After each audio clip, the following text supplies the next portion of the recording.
Happy Tuesday. We're at the first job. Had the first job canceled. Actually, this is the second job. This is a big driveway, goes all the way around, and we'll do the mobile home. We're gonna hook the water up right there. The layout will be we'll go ahead and SH all the way around that side, then we're going to come back, get all this roof done, SH the driveway down the side over there, do all this, rinse it all the way back, and then go ahead and do the driveway, then go around the back and finish the mobile home. All right, let's get set up and let's get after it. All right, here we are. We're at job.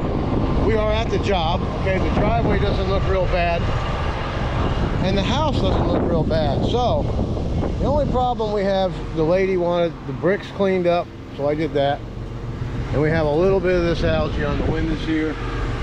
Okay, and right over here, we got mold on that window over there and along the top. That's it, folks.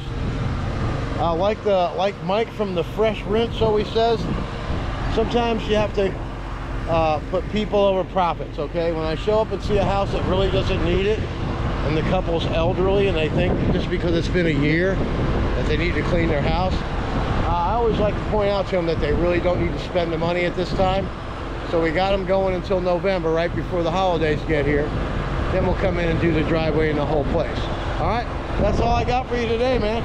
Let's just go ahead and do this real fast, and then we'll be done for the day. All right, let's get after it.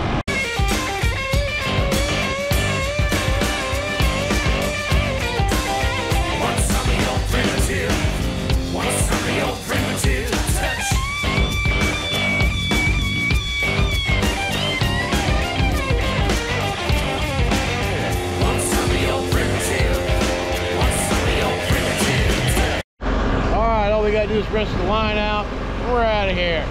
We go home and finish the yard work, which I started at 7:30 this morning because my wife put a nice 14 stitches in her ankle, so got out there and got after that this morning. So at least we're getting something done today, right?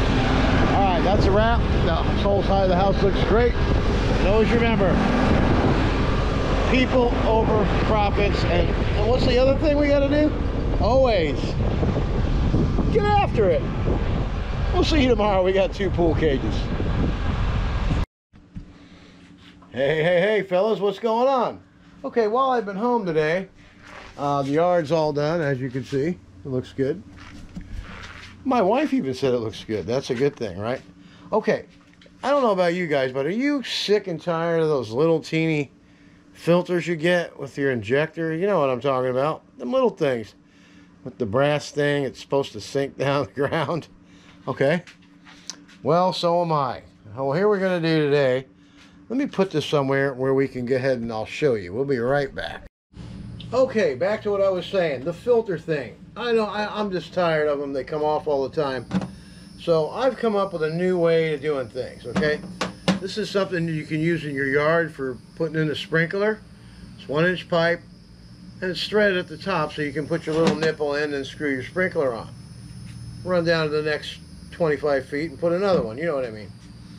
So what I've done is I ordered some 1/2-inch PVC with a 1/4-inch hose barb. You can get them at Granger. I think it was like $10, $12 with shipping. I got 10 of them, so I can make up filters whenever I want. Okay, now what I've done is I've drilled these holes in the filter. You see that?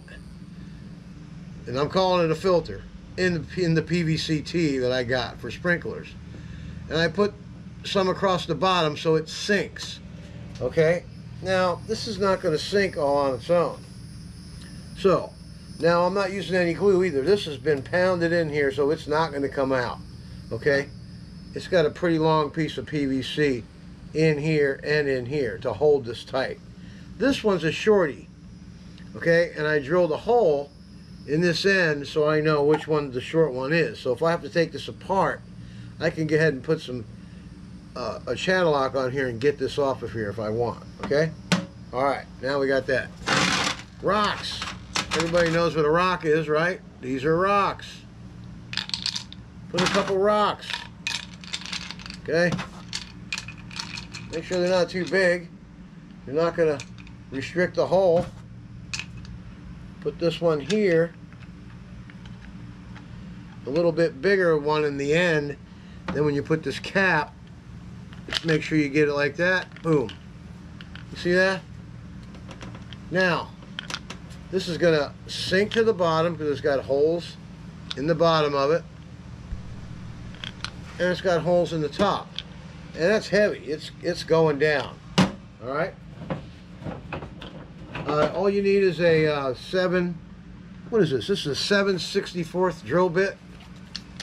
You know, you just get a drill bit. It doesn't even have to be a 7/64.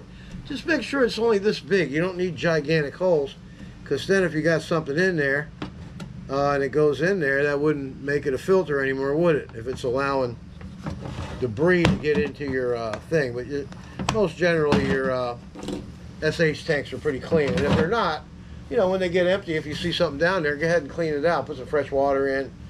I don't know. I don't advise using your shop vac. Maybe if you have a way of getting it out of there, you can.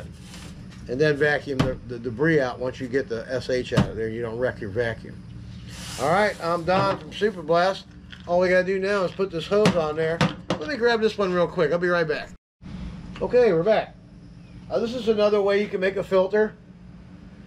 I mean, these parts aren't ready available at the Home Depot, your box store. And either is this here. This is not available at Home Depot. Your sprinkler thing is, your caps are 1-inch PVC. You need a PVC cutter, or you can just saw it with a saw. But you need this, you know, if you do anything around with PVC, this is great to have. Teflon tape for the hose bib, drill bits, drill. That's it. Hook to your injector. This one's got rocks in it as well today, so it goes like a torpedo. All right, I'm Don from Super Blast Pressure Washing, and it's just that easy. Get after it.